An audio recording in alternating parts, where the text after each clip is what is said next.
Welcome, everyone. Here we are for episode 2 of the Mark and Mark Paleo Pod, Paleo video. Today's topic is giant fungi in paleontology and in paleo art.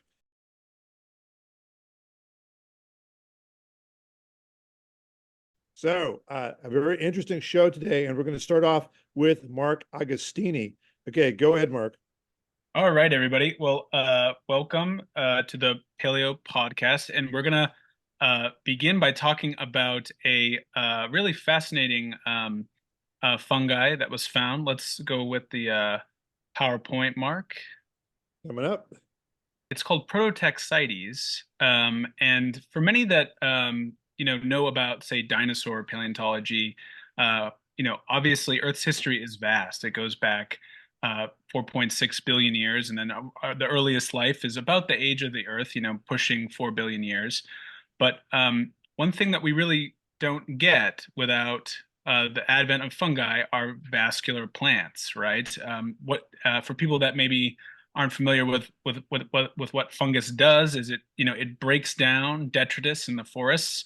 It kind of turns that detritus back into its basic nutrients, and then that enriches the soil. And from an evolutionary point of view, soil was actually pretty much devoid of those nutrients until we get the advent of fungus. And fungus is a very, for people that maybe watched Last of Us, it's a very fascinating entire family of animals that's separate from our kingdom of that's separate from animals, right? Uh, let's go next slide then. Mm-hmm. And so looking at the within the broader time scale, we're up in the which is really the Anthropocene is what we call it, which is a time period that basically means that humans have now been able to influence geological processes. But before that, we're in what's called the Holocene of the Cenozoic era. But going back to the beginning of these mushrooms, it's in that transition between the Silurian and the Devonian period of the Paleozoic. So we're talking about an extreme amount of time, right around 420, 430 million years. Next slide here. And like I said, you don't get vascular plants without fungi, and it really makes sense within the time scale of when you see vascular plants. There had to have been some kind of evolution of fungi, and vascular plants are the early ones are ferns. And for some of our listeners, they may be familiar with calamites. Calamites are basically the ancestors of cattails. Cattails are those kind of enigmatic plants that we see sometimes in swamps, but these were entire trees that were kind of looked like cattails. They had like a bamboo-like structure. Next slide, Mark. And this is what Prototaxites looks like for anyone who's not able to see it. It kind of looks just like a giant long rock of sorts. And that's the type of fossilization that you get. Prototaxites is found in the 1840s up in Quebec in Canada. And the human story of this is what really fascinates me is the interpretation of it, right? So next slide, Mark. Just before we do, Oh, I want to point out the one on the right in your image there. hmm. Notice the sort of lumpiness on it. Hmm. That's going to show up in my paleo art later on. Oh, cool. Also notice the lack of a cap. There's no Yes. Yes, caps on these. yes, no caps on these. Okay, continuing here. Continuing. And so, of course, science is subject to change, it's subject to interpretation, and we really don't arrive at Prototaxites as a fungus or even in the family of fungus till quite later on. John William Dawson is the first one to study Prototaxites as a fossil some years after its discovery. It's kind of like the Thule monster, for many years, for people that don't know, it's this kind of enigmatic, weird animal with eye bars, and it's now interpreted to be an ancestor of the lamprey fish, but there was a host of interpretations of what this strange animal was. Well, Yes, prototype. that's such a fascinating creature, the Tully monster, now known as genus Tully monstrum. Yeah, Yes, and Yeah. the jury's still out on what it is, but the vertebrate or the chordate interpretation is really intriguing. Yep. Yeah, And Telemonstrum gregarium for its gregarious nature. We scientists love these kind of things that defy our expectations, and this is one of those things that constantly changes. So John William Dawson, he's a scientist, he's a botanist, and he interprets Prototaxites as a conifer-like animal, and it kind of rests there in the late 1800s. Next slide, please. And he's looking at the basically the structure of the fossil, and he thinks that it's a conifer that has sort of a symbiotic relationship with some kind of fungus that grows on the outside, the outer bark. Next slide. But then that is later challenged by a botanist, William Carruthers, who says that, I don't think it's a plant. I think it's some kind of a algae or some kind of algal kind of mat type structure, right? And then that's sort of where it rests for a time. Next slide. And then a botanist, I don't know his first name, but A.H. Church, in 1919, he makes just some cursory comments, elementary notes on the morphology of fungi, and notes that, well, ruling out fungus for Prototaxites is not, the jury's out still. And he doesn't make a conclusive statement. But where it really changes, next slide, and could you go one slide ahead, Mark? I'm blanking on this guy's name. Okay, Francis Huber. Go back real quick.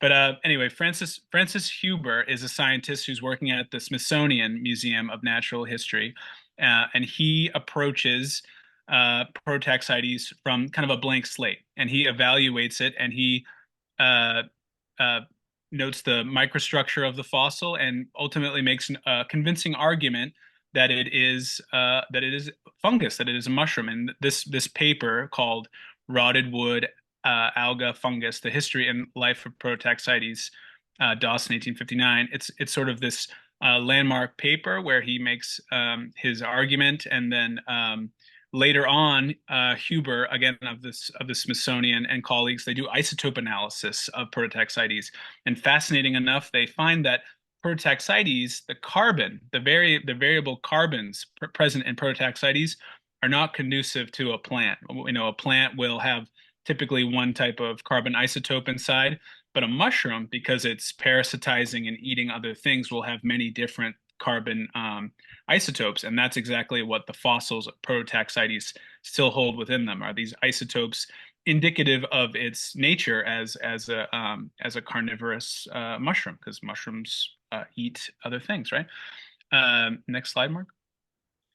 And this is just the abstract for those who can't see it, but basically the main thing is he's able to classify it in the kingdom fungi.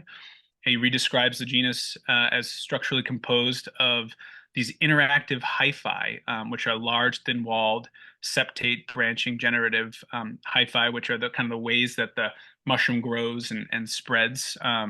Next slide.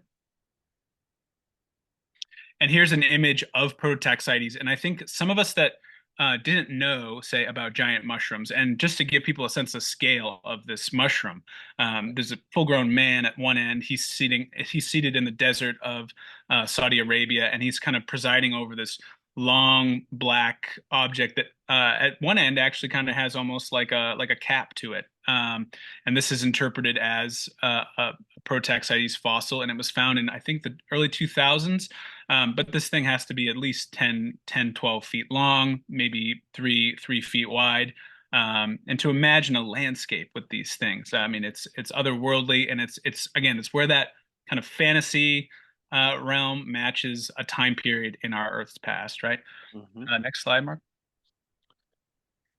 And believe it or not, like, the jury is not really out completely on Prototaxites. As recent as 2010, there was a paper published in the American Journal of Botany entitled "The Enigmatic Devonian Fossil Prototaxites is Not a Rolled Up Liverwort Map." And this is just sort of brief communications, but you can see that research on these ancient mushrooms and fungi are fairly recent, and it's kind of amazing that they've been sort of not neglected, but they haven't taken the forefront of paleontological science up until quite recently. It's probably owed to the dearth of them in the paleontological record. Things that are perishable, things that are highly fragile, tend to not fossilize. But when we have a Lagerstätten, when we have a place that preserves that that kind of entire representation of flora and fauna in the past, you do get things that are quite soft tissue or not even soft tissue. Things like insects and things can actually fossilize, right? And then the last slide I think here is some images of Morrowind. what's that? That's fine. Morrowind. Yeah, Morrowind. So I, for a time, played the game Skyrim. I think I actually played it on a spring break at Brown in grad school for like almost like a week and a half straight, and I didn't really come outside, which is sad. But I got really immersed in this world, and you can see why. We're looking at an image from Skyrim, which is a Bethesda Games video game that came out. How long ago did it come out, Matt? It's pretty old now, like over 10 years. If we're talking about Morrowind, I believe that came out in the early 2000s. I believe Skyrim initially came out because this game had several launches. Its first original launch, I believe, was 2011. Okay, so But yeah, coming I up on don't 15. did Skyrim have parts of the Mushroom World in it? Because I thought the Mushroom World was exclusive to Morrowind. No, it did. It's like when you go on that other island from Oh, okay, that's right. The DLC. yeah, There's a Morrowind DLC. Okay. yeah. But anyway, we're looking at, and so imagine if, say, giant mushrooms persisted into the present, and how humans would, or other animals would interact. And we're basically looking at a giant mushroom the size of, say, a 200-year-old oak tree, and in the base is a door, kind of like a Hobbit-like world, where people are actually able to transform these giant mushrooms into homes, and use them in various ways. And then the next slide is playing off of a real characteristic that fungi actually have, is they do have bioluminescence. They can glow in the dark. I can't remember the name of the one that glows green. I just learned about it today. It lives in the Amazon. I don't remember what its name was either. I think there's one that's called it's called jack-o'-lantern, and I think it's called that because it's a orange mushroom. It can be even found in North America, but it glows green. And these are a bunch of, again, oversized mushrooms in a sort of a cave environment, and they're all glowing like a bluish green, and they're in and amongst ancient ruins, right? So you can imagine that if, say, Prototaxites, its size was somehow beneficial, perhaps we could have lived in a world with giant mushrooms. But it's interesting, why did it get smaller? What made mushrooms kind of shrink down? But of course, some of the biggest organisms in the world are actually mushroom networks, right? I think that it's the one that covers largest. an entire state. It lives in Oregon. Yeah, yeah, it's the The largest. giant honey fungus mycelium, Yes, Yeah, the that's the one. hyphae are so widespread. Yeah, it just covers acres. It's an amazing thing. and then Yeah, the a next thing is larger singular organism. aspen trees, because they clone themselves, and then they're technically all one organism. But Right. yeah, The aspen genet is a rival for the largest organism. Yeah, so that's fantastic. Bioluminescence and fungi, fascinating topic. It was used in early submarines as the light source, the Foxfire light source inside of the early submarines, the turtle and so forth. So that's fantastic. Okay, is that your last slide, Mark? that is my last slide. So thinking Okay, about very good. prototype Great. settings. That was a great introduction. Thank you. All right. Now I'm going to stop share and go to my presentation. Here we go. Did you have this in the email as well? So I can pull it up. No, I didn't. Okay. And I'll just keep it on that. I guess for my stream, I'll just keep it on that one slide from Okay. Yeah, that'll work for your stream. Okay. Here we go. Okay, here's my presentation. Okay, so this is Prototaxites. Are you seeing that, Mark? Yes, I am. Okay, Prototaxites and the giant fungus trope in paleo art, thanks to Edith Townsend-Cardosi and Anya Fulmer, who contributed research to this section. In fact, we have an article that is supposed to be published in Prehistoric Times. So I'm shouting out to Mike Fredericks. Hey, Mike, when are you going to publish our article? Shout out, Mike. Where are you, Mike? Call out to Mike so Mike, if you're listening, please do let us know when you're going to have that in print. Okay, so now the giant fungus trope in in paleo art has a long history. And here is Edouard Rieu's image from 1867, which was used to illustrate Jules Verne. And you can see here we've got a variety of prehistoric creatures, ichthyosaurs, plesiosaurs, and some sort of pterosaurs in the sky there. And then over on the left, you see giant fungi appearing as part of the prehistoric scene. So this is an early representation of these giant fungi in paleo art.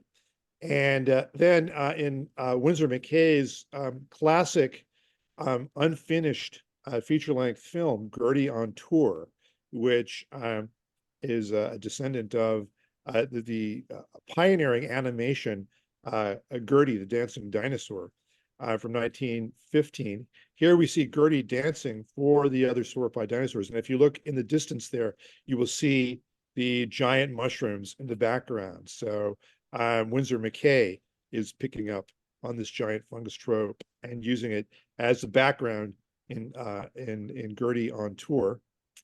Then here is from the classic rendering of Journey to the Center of the Earth, the 1959 show. And here we have a construction of the giant fungi as Jules Verne talks about in his famous novel.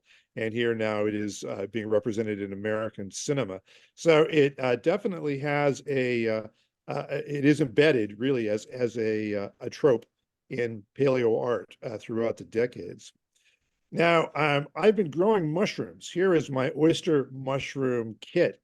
And since they're being grown in the wintertime, relatively cool conditions, and they're getting this kind of nice pigmentation instead of being sort of gray or pale gray, they've got this really kind of nice salmony pink color, which I really like. So I was thinking, okay, I'm going to reconstruct Prototaxites with this palette. So here's my rendering of the Prototaxites using that sort of orange red palette. So here we see a stand of Prototaxites done in acrylic and showing. I think you can see the lumpiness that manifests itself on the edges of the Prototaxites stalks as they rise up out of the earth. Mark, you show the very impressive slide of the man kneeling next to one of these things. And so you see sort of in the corner of this image, the lower left is a Prototaxites that's fallen over. And if we zoom in on this, we can take a close look.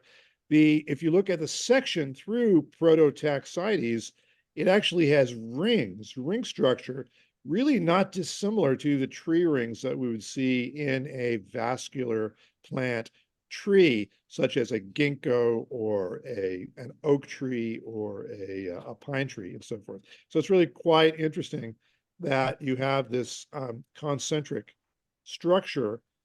So that really does suggest episodic growth in this fungus as it reaches these towering heights. As Mark Agostini pointed out, fungi do not get this size today, at least not above the ground, in above ground habitats. Okay, that's my last slide.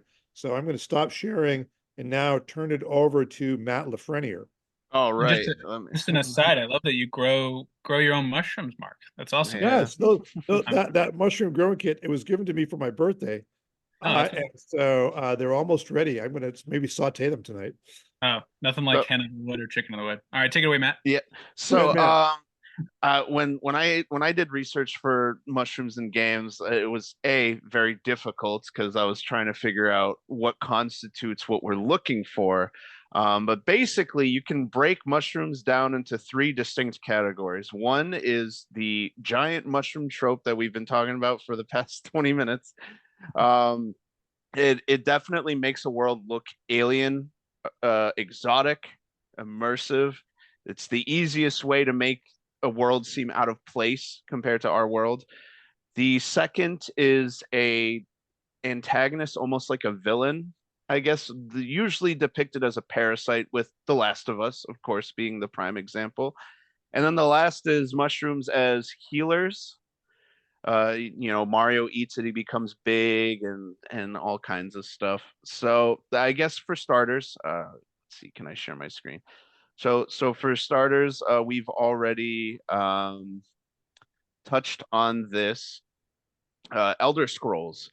This is a recording of Elder Scrolls Online. It features every world that's in the Elder Scrolls. So this is me walking through Morrowind. I hope the quality is good. You guys see it? But Yeah, um, I can see it. I found a little bug that has mushrooms actually growing out of it in the world. Hmm. I don't know if it's beneficial to the bug or parasitic, but you can definitely see trees interwoven with the giant mushrooms, which is probably about as close as an idea of the Carboniferous as we can get. Mark, Uh, can you make the scene a little brighter?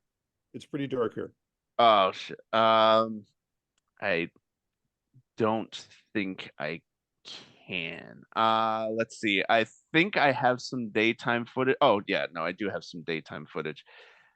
So that's a giant flea that you can ride around on. Let's see if I, yeah, do more walking through. You can see mushrooms on either sides of me. Oh, there they are. They're very incorporated into the buildings, as we saw. Mhm. Uh, That would kind of relate to the Mark Agostini's last slide, where the Hobbit hole was built yeah, right into the mushroom. yeah. All right, now we're getting some good shots. There we go. Very, very stunning landscape. Yeah, the giant mushrooms have kind of been worked into Yeah. the landscape here. Nice. Yeah, so it's a very common thing of just Morrowind itself. I actually I don't know if it was in this gameplay or another gameplay. I ended up going to Skyrim, and that starting here made the Skyrim area very boring because it's just wolves Hmm.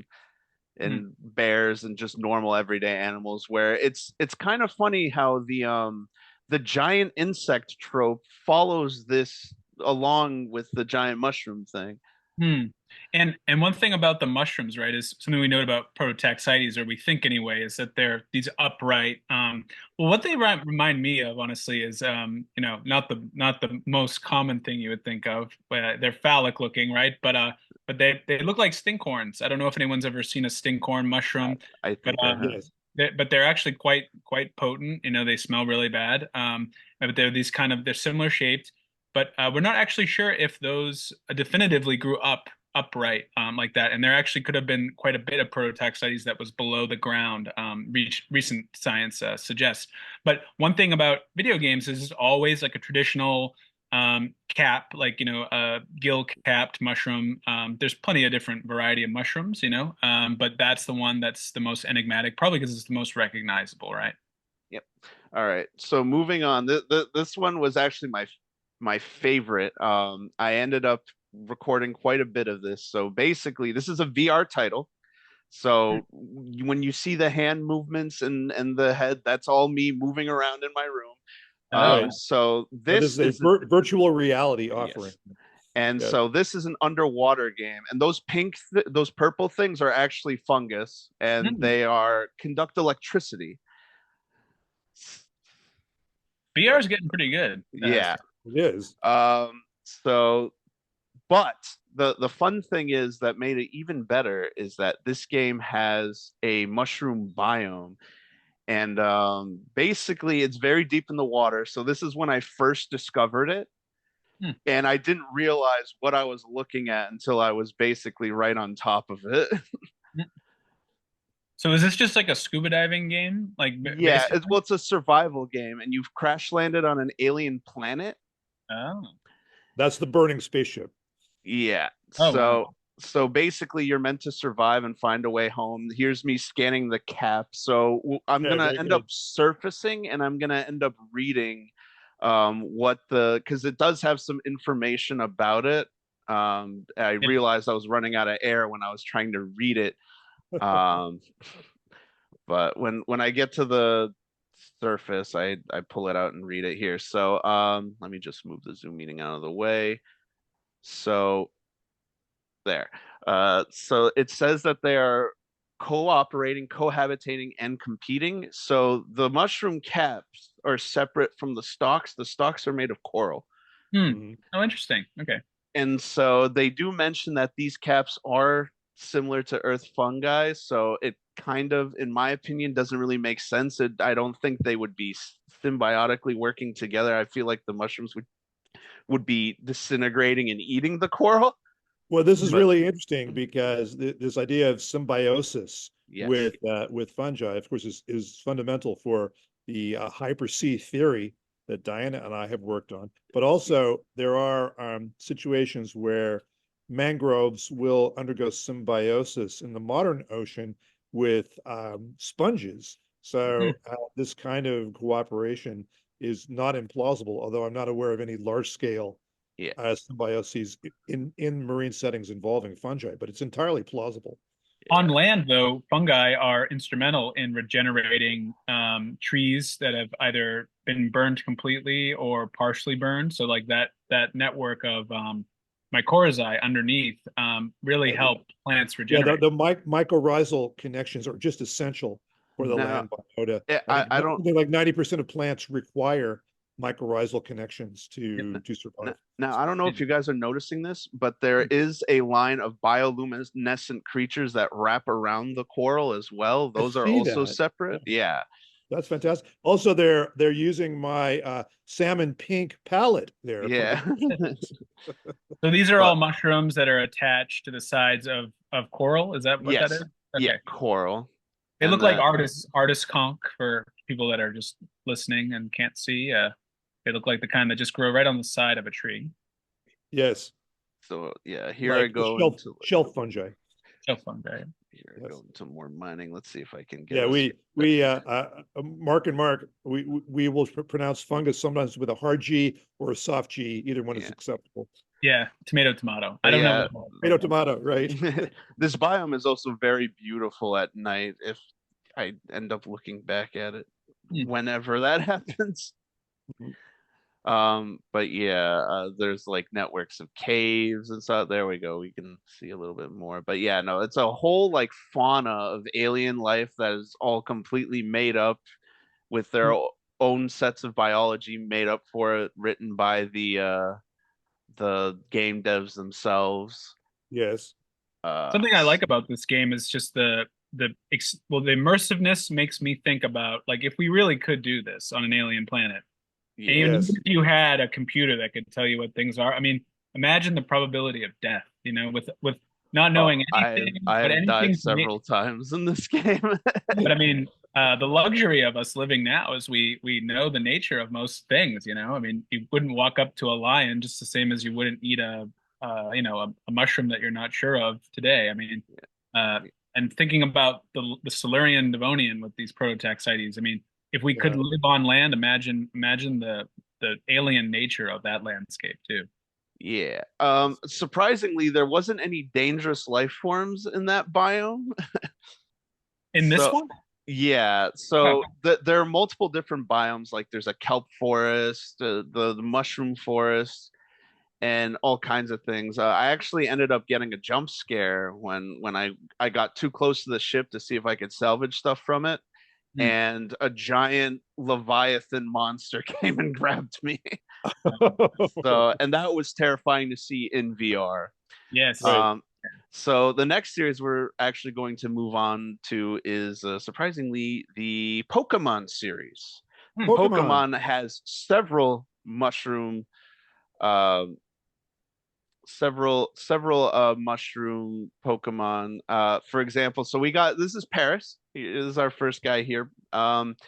His Pokedex entry, it's also the darkest one, is the mushrooms actually took over its body, hence Hmm. why it has the lifeless eyes and Hmm. stuff. So it's trying to emulate it's trying to be a reference to that certain Pokemon are it's trying to reference the ants with the fungus growing out of them Yeah. that Right. take over their Or mind. Right.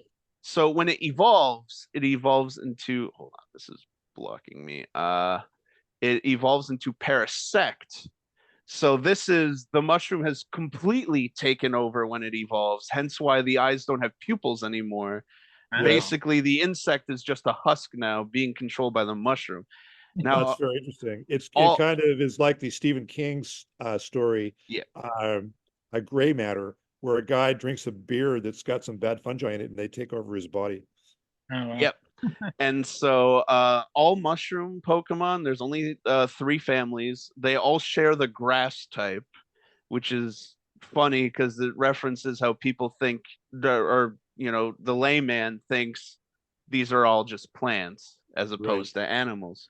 Right. Can you make the image a little bigger, Mark? Yeah, I can see it in the Yeah, we've got corner. thumbnails, a lot of thumbnails. Can you give us Yeah, one big one? yeah, I'm Matt, trying. Well, there's that. is this from like post Last of Us as a video game, like Pokemon coming out, So, or so this is definitely pre Last of Us because Last of Us came out, I believe, in the 20s. This Pokemon in and of itself came out with the initial 151 batch, which came out in 90, I want to say 95-ish. oh, it's Yeah. pretty interesting that there was like the So, thought to do that so, actually. so the next mushroom Pokemon that comes along is Amoonguss. Let's Oh, see if I can get a Fungus Bulbapedia. Among Us. Nice. Yes. That's definitely what a lot of people reference it. So this one also shares a very specific niche within the Pokemon game. I don't know if you've noticed, but it looks like Pokeballs. And yeah. so what the idea is that all items in the overworld look like Pokeballs. And the idea is that you're supposed to think that it's an item. You walk up, you grab it, and now you're being attacked by this mushroom thing. Mm. Uh, Along with its grass typing, it shares the poison typing. Uh, and in the game itself, it's more of a support Pokemon when you battle competitively. Hmm. And then the final mushroom Pokemon. Wrong image. Mhm. Sorry, the Zoom meeting is like blocking. Okay, there we go. This is Shinotic. So this one is fairy grass type. So this one's going more towards the fairy tale aspect. It comes from the game that takes place in Great Britain. So there are a lot of fairy tales that involve fairies that you were talking about earlier, Mark. Hmm. Yes. And so this kind of plays into that. It's more of out of the 3 that I just mentioned, it's more of the healer as Mhm. opposed to being disruptive, poisonous, all that stuff. This is more of the healing type. A And fun then fun fungus fact, just quickly is fairy rings. They're called fairy rings, but mushrooms sometimes naturally grow in a circle, and those have been interpreted through kind of time as places where fairies will do their kind of mystical healing and things. Yeah. Yep. And then, of course, we have The Last of Us. I'm gonna try and see if I can get this image in. No. Okay. Well, where am I going? And Last of Us, of course, being a horror, horror series about a pandemic that Yeah. turns everyone into Unfortunately, this laden I zombie. owned the game, but I couldn't record it Oh, because the part where you get to the fungus bit is quite far into the game. It's not really a game you can sit down and play for like an hour and get everything you need. This one like requires quite a bit of playtime, paying attention, and Matt, all show that us stuff. one of the blooming head ones, like where the Yeah, head is like a full like bloom. like no, not like this. Yeah, yeah. Yeah. So this is Yeah. where, in a similar way to the cordyceps, actually invade like ants and Yes. insects. Yeah. Most of those cordyceps live down in South America that Right. actually zombify those insects. But this is where it's actually started to basically take advantage of maybe the dead cells in the brain to use that as its kind of blooming. Uh, it almost say, well, it looks a lot like chicken of the wood, right? Or hen of the wood mushroom. It's like a Right. full bloom. Must be a Green Bay Packers fan, a cheesehead. Yeah, cheesehead. So yeah, out of all the zombie apocalypses, this one is like not too far out of the realm of possibility Yes. compared to the Very, other very thing. interesting. Yep. That's cool. Okay. So Mark, have you got anything else? Or I'm sorry, Matt, have you got uh, anything else? I was just gonna mention 2 games really quickly because I couldn't Good. record them because they're both procedurally generated, and Yes. I think I tried searching last night for Minecraft. They have a Yes. mushroom biome, but unfortunately I couldn't find it, and I searched for an hour. Oh, thank So you for trying. basically, this is what it looks like. Yes. This little map. Oh, I guess I'm an adult. Okay. Where's that image? There's that image. Loading. So There there it it is. is. Okay. So Oh yeah. basically, yeah, this is what a mushroom biome would look like in Minecraft. And Yes. one of the interesting aspects of it is any animal or mob that spawns in there is going to be mushroomified. Mushroomified, taken over Yeah, by the yeah. mycelia of the So fungus. these are cows, and you can see that they have mushrooms growing on That's them and awesome. whatnot. That's And really so, The and red so, the red patternation is an indication that they're not normal cows yeah, anymore. yeah, I see. exactly. The red, So, that red color again means you've been fungified. and Fungified, yeah. there's only two mushroom types of it, the brown cap ones and the red cap ones, and you need one of each, and you Yes. make mushroom paste and you can eat it, and it's the easiest food to make and it's the easiest to survive off of. So if you spawn in a mushroom biome, that's a good thing. I love it. Wow. I love That's mushrooms personally. Yeah. I mean, I Eh, think both Mark and and the other Mark probably both agree. My favorite to find, Mark, is black trumpets. I love finding those. I don't know if you've ever oh, foraged for fantastic. them. They're We've delicious. had morels growing in our yard before, Oh, and that's lucky. they were That's lucky. delicious. They're really, really good. I've Yes. never found a morel. I'm so sad. I know Well, you exactly what can they find look them. like. I know exactly what to do, but I've They're never been totally like, safe because they're so distinctive. You can't go wrong. there's only Uh, one false one, I think. That's yeah. yeah. and Okay, Matt, are you done? Have you all finished? right, so I got one last one left. Okay, This good. is another VR title, and it's even harder to find it Mhm. because everything is procedurally generated. So and it's a Yes. space traveling planet game, and each planet randomly generates both the animals and the fauna and plant life. And Yes. so they do technically have a mushroom biome. Hmm. And if you could see in the different corners here, I got different possible procedurally generated mushroom forests, and some of them are even bioluminescent. Mhm. Wow.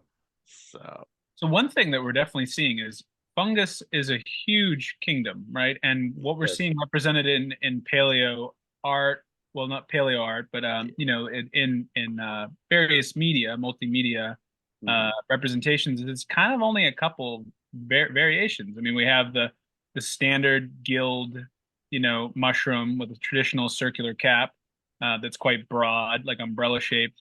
We're getting some bioluminescent glowing ones, and then we're getting the cordyceps, that invade the bodies of animals, and that's really it. Yeah. Yes. Yeah, that's right. And The it's just for our listeners, we want to keep distinguished between the fauna, which is the animals, and the flora, which are the plants, which would in fact not include the fungi. If you want to talk about the fungi, you would talk about the mycobiota, Mhm. the microbiota, because it is, as Mark Agostini mentioned, its own kingdom, this huge kingdom that is, somewhat mysterious. Much of it's underground, and we're still learning a lot about this. And I think that things like Prototaxites are kind of monuments to our ignorance about the real extent of this fungal kingdom. Yeah, I will say in terms of video games, it doesn't seem very, they don't stray far from what the interpretations go, but honestly, I'll say the underwater one caught me off Yes, guard. Yeah. And yes, when I found out that I had it, I realized I had to get that one. yeah. Mhm. That is truly, truly awesome. Yes. Being the most alien, thinking about Yeah. Yes, mushrooms yes, underwater. I like that. I like that a Is lot. that right. even possible? That's a Having good mushrooms question. underwater? It is a good question. There, marine fungi are known, and in fact, under certain interpretations, Prototaxites has been thought of as Interpreted being underwater, yeah. an aquatic creature, although I think that's not the standard That was interpretation. part of the algae idea. Yeah, as part of the algae idea. Yeah, there was a paper out that interpreted Prototaxites as rolled thalli of liverworts. I never found that very convincing. And we saw Taylor's paper refuting that, which Mark Augustini showed us. Okay, Matt, can you stop share for a second? Yep, my Okay. bad. You are screen Okay. sharing. And I have Stop the something I share. want to Yeah. share. Thank you, Matt. Thank you for that. Yep, no problem. Okay, good. Hold on one second. I've got one thing to show. Just put Okay, it back on we're that. still running here. Just one second. Pulling it up here quickly. I just wanted you to see this image.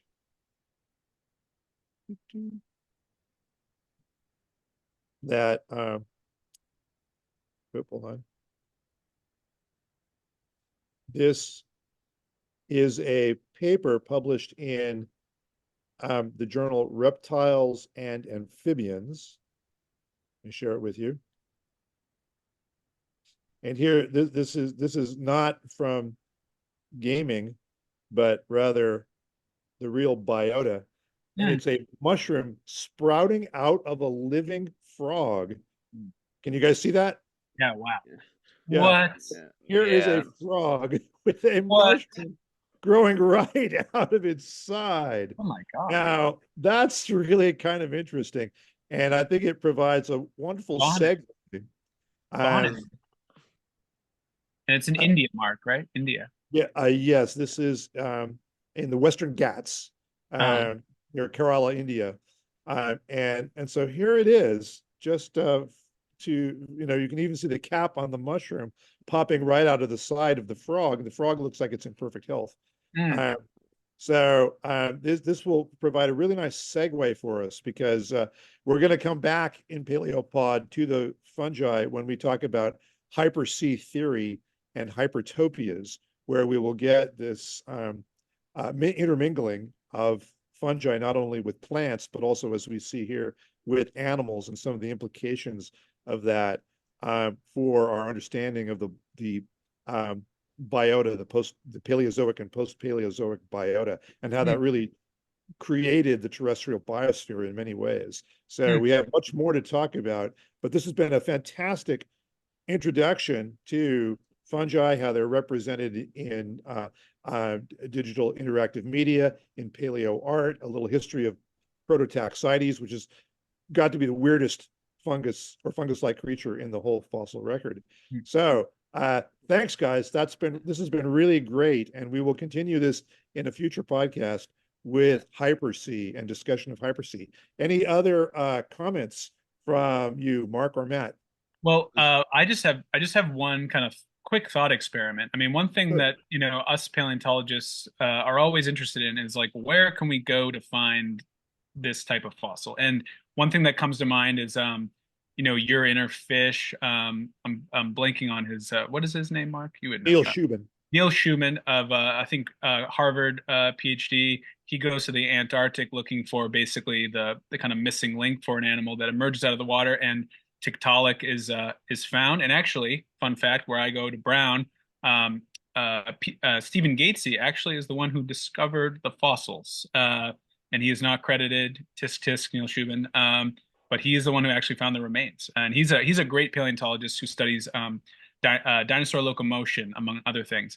But where do we go, Mark, to find fossil mushrooms? What are the conditions which would allow for the fossilization of mushrooms, as opposed to some other location that fossilizes only fish or something?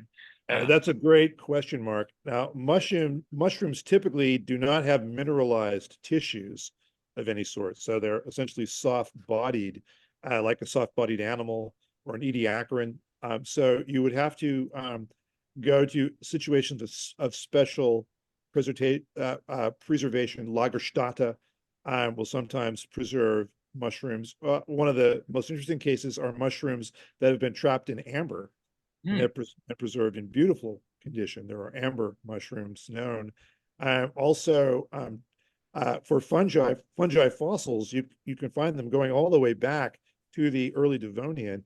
The Rhynie chert, which we'll talk about in our Hyper-C episode, shows lots of fungal mycelia infusing the plants that were trapped and preserved in chert by hydrothermal springs in the lower Devonian, and led to a lot of paleontological thought and controversy as to why those fungi were inside of those plants. The initial thought from the Scottish researchers was that they were degrading or decomposing the plants, but then ideas of more of a symbiotic direction, as we'll talk about later, began to appear. But to answer your question, fungi are not really that common as fossils because of they're mostly soft tissue, and they're often in environments that aren't going to preserve very well. Yeah. Well, we got to find another one. That's for sure. We got to find another one. Absolutely. Okay. Well, guys, I think we should end it there. So signing off for episode 2. And thank you all again. And we'll see you at episode 3. Bye, everybody. All right. Bye bye. See you in the next episode.